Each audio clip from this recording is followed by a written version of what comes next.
brought to you by Green Harvest. Green harvest नैसर्गिक पेंडीयुक्त खत, nature केअरची युक्ती, रासायनिक खतांपासून मुक्ती. Green harvest. अनेक दिवसांपासून महाराष्ट्र वाट बघतोय की कधी एकदाचा पाऊस येतोय आणि या उष्णतेपासून आपल्याला दिलासा मिळतोय. तर महाराष्ट्रातल्या काही भागांना येणाऱ्या 2 ते 3 दिवसांमध्ये हा दिलासा मिळणार आहे, तर महाराष्ट्रातल्याच एका वेगळ्या भागाला मात्र पुन्हा एकदा हीट वेव्हचा सामना करावा लागणार आहे. सध्या नक्की काय परिस्थिती आहे, मॉन्सून कुठपर्यंत आलेला आहे आणि पुढचे 3 दिवस महाराष्ट्रात काय अलर्ट असणार आहे तेच या व्हिडिओतनं समजून घेऊया. नमस्कार, मी देवयानी आणि तुम्ही बघताय मुंबई तक.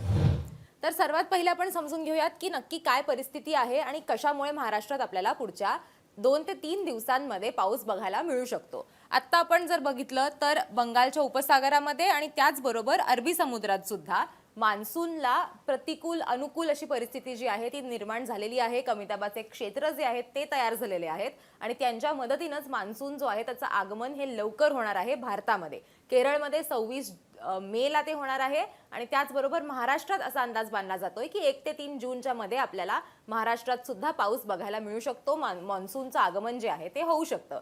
पण आत्ताच्या घडीला आपण जर बघितलं तर महाराष्ट्रात सुद्धा पाऊस जो आहे त्याचं आता पुढच्या 2 ते 3 दिवसांमध्ये आपल्याला पाऊस जो आहे तो बघायला मिळू शकतो, ज्याला आपण प्री मॉन्सून शॉवर्स असं म्हणतो. तशा प्रकारचा हा पाऊस असणार आहे आणि तोही का आपल्याला बघायला मिळणार आहे तर अरबी समुद्रामध्ये हे जे आपल्याला एक क्षेत्र तयार झाल्याचं बघायला मिळतंय, जिथे आपल्याला कमी दाबाचं क्षेत्र तर तयार झालेलंच आहे, पण त्या कमी दाबाच्या क्षेत्रामुळे जे थंड वारं आहे, जे वारे आहेत ते आता आपल्याला महाराष्ट्राच्या दिशेनं आपल्याला जाताना बघायला मिळत आहेत आणि त्याच्यामुळेच एक अनुकूल परिस्थिती जी आहे ती निर्माण झालेली आहे प्री मॉन्सून शॉवर्ससाठीची. मान्सून अजून दाखल झालेला नाहीये, त्याच्यामुळे आपण ऑफिशियली पावसाळा सुरू झाला असं म्हणू शकत नाही, पण हो आपल्याला महाराष्ट्रात काही ठिकाणी मात्र आता आपल्याला पाऊस बघता येणार आहे. सो आता महाराष्ट्रात नक्की काय परिस्थिती आहे ते आपण बघूयात. हवामान खात्याचे जे के.एस. होसाळीकर सर होते, जे अनेक वर्ष हवामान खात्यामध्ये कार्यरत होते, त्यांनी ही इमेज जी आहे ती शेअर केलेली आहे त्यांच्या सोशल मीडियावरती आणि त्यांनी हे सांगितलेलं आहे की मॉइश्चर इन्कर्जन जे आहे ते मोठ्या प्रमाणात आपल्याला महाराष्ट्रावरती होताना बघायला मिळतं, जसं आपण क्लिअरली या फोटोमध्ये सुद्धा बघू शकतो. आणि त्यामुळे काय होतंय तर आपल्याला इथे एक ढगाळ वातावरण जे आहे ते तयार झालेलं आहे आणि महाराष्ट्रातला एस्पेशली कोकण पट्टा जो आहे, कोकण पट्टा, मुंबई आणि त्याचबरोबर आपल्याला काही प्रमाणामध्ये जो आपल्याला साऊथ महाराष्ट्र आहे तिथे सुद्धा आपल्याला पाऊस जो आहे तो बघायला मिळू शकतो. वेगाने वारे जे आहेत ते वाहू शकतात, ढगाळ वातावरण जे आहे ते तयार होऊ शकतं आणि आपल्याला तुरळक ठिकाणी मध्यम स्वरूपाचा पाऊस जो आहे तो बघायला मिळू शकतो असं सुद्धा हवामान खात्याकडनं सांगण्यात आलेलं आहे. सो आपण त्याचमुळे आपण बघणार आहोत की पुढचे आता 3 दिवसांचा अलर्ट जो आहे तो कसा असणार आहे, कुठल्या भागात पाऊस आणि कुठल्या भागात आपल्याला हीट वेव्हचा अंदाज देण्यात आलेला आहे.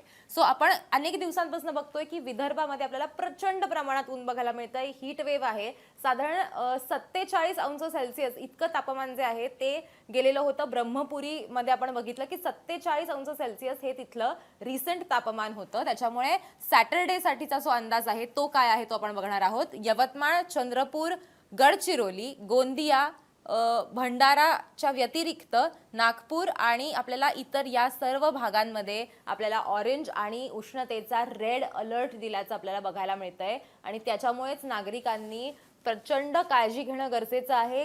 काम नसेल तर घराच्या बाहेर अजिबात पडू नये अशी वॉर्निंग जी आहे ती हवामान खात्याकडनं देण्यात आलेली आहे. अतिशय हे ऊन जे आहे ते बोचरं ऊन आहे, आपल्याला उन्हाचा झटका बसू शकतो, हीट वेव्हचा आपल्याला जो त्रास होतो तो त्रास होऊ शकतो. त्याच्यामुळे नागरिकांना जर गरज नसेल तर घराच्या बाहेर पडू नका असं आवाहन हवामान खात्याकडनं करण्यात आलेलं आहे.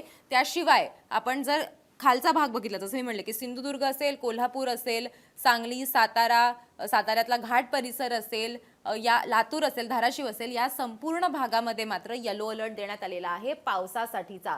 सो इथे तुम्हाला काही प्रमाणामध्ये अगदी तुरळक ठिकाणी मध्यम स्वरूपाचा पाऊस जो आहे तो आपल्याला बघायला मिळू शकतो. त्याच्यासाठीच त्यांनी येलो वॉर्निंग जी आहे ती सुद्धा इथे येलो अलर्ट जो आहे तो सुद्धा या जिल्ह्यांना दिलेला आहे. आता आपण संडेचा काय अंदाज आहे ते आपण समजून घेऊया. संडेला आपण अकोला, अमरावती हा जो भाग आहे, जसं मी म्हटलं तर पुन्हा एकदा तिथे रेड अलर्ट देण्यात आलेला आहे रविवारसाठी. त्याचबरोबर यवतमाळ, चंद्रपूर, नागपूर, गोंदिया, गडचिरोली इथे सुद्धा अलर्ट जो आहे तो देण्यात आलेला आहे. हीट वेव्हसाठीचा हा अलर्ट आहे. त्याच्यामुळे नागरिकांनी काम नसल्यास घराच्या बाहेर पडू नये हे पुन्हा एकदा हवामान खात्याने सांगितलेलं आहे. त्याचबरोबर उर्वरित महाराष्ट्रात मात्र जिथे येलो अलर्ट आपल्याला बघायला मिळत होता दक्षिण भागामध्ये महाराष्ट्राच्या, तिथे मात्र आता कुठलाही अलर्ट देण्यात आलेला नाहीये, पण वादळी वारे जे आहेत ते वाहू शकतात असं त्यांच्याकडनं सांगण्यात आलेलं आहे. आणि पाऊस अगदी तुरळक ठिकाणी अगदी कमी प्रमाणात पाऊस जो आहे तो सुद्धा पडू शकतो असा अंदाज सुद्धा हवामान खात्याकडनं वर्तवण्यात आलेला आहे. आता आपण सोमवारी काय परिस्थिती असणार आहे ते सुद्धा आपण बघूयात.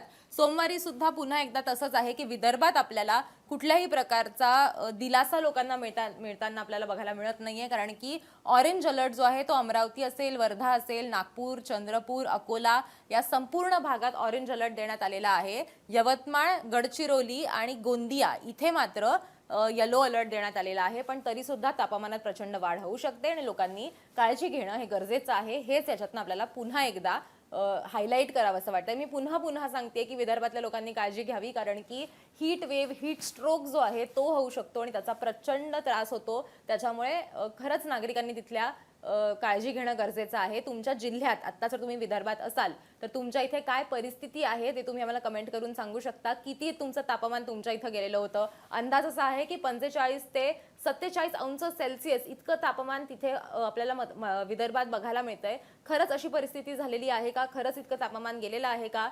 तुमच्या इथे काय परिस्थिती आहे ते आम्हाला कमेंट करून सांगा. आणि उर्वरित महाराष्ट्रात जसं मी म्हटलं की पुणे असेल, रायगड, रत्नागिरी, सिंधुदुर्ग, कोल्हापूर, सांगली, सातारा, सोलापूर आणि धाराशिव इथे पुन्हा एकदा वादळी वारे वाहू शकतात असं सांगण्यात आलेलं आहे. ढगाळ वातावरण तयार होऊ शकतं. त्याचबरोबर अगदी काही प्रमाणात थोडका पाऊस जो आहे तो सुद्धा आपल्याला बघायला मिळू शकतो असं अंदाज जो आहे तो सोमवारसाठीचा वर्तवण्यात आलेला आहे. त्याच्यामुळे हे पुढचे 3 दिवस हे क्रुशल आहेत कोकण पट्ट्यासाठी सुद्धा आणि त्याचबरोबर विदर्भासाठी सुद्धा. मराठवाड्यात आणि उत्तर महाराष्ट्रात मात्र काही प्रमाणामध्ये तापमान जे आहे ते थोडंसं कमी होऊ शकतं. 1 ते 2 डिग्रीचा फरक जो आहे तो आपल्याला पडताना म्हणजे पडू शकतो असा अंदाज वर्तवण्यात आलेला आहे. पण तिथे सुद्धा लोकांनी काळजी घेणं गरजेचं आहे. तिथे कुठलीही वॉर्निंग दिलेली नसली तरी सुद्धा तिथे उष्णतेचा त्रास होऊ शकतो असं सध्या तरी सांगण्यात आलेलं आहे. हा होता पुढच्या 3 दिवसांचा अंदाज. तुम्हाला हा व्हिडिओ कसा वाटला ते आम्हाला कमेंट करून नक्की सांगा. तुमच्या इथे काय परिस्थिती आहे तेही आम्हाला सांगा.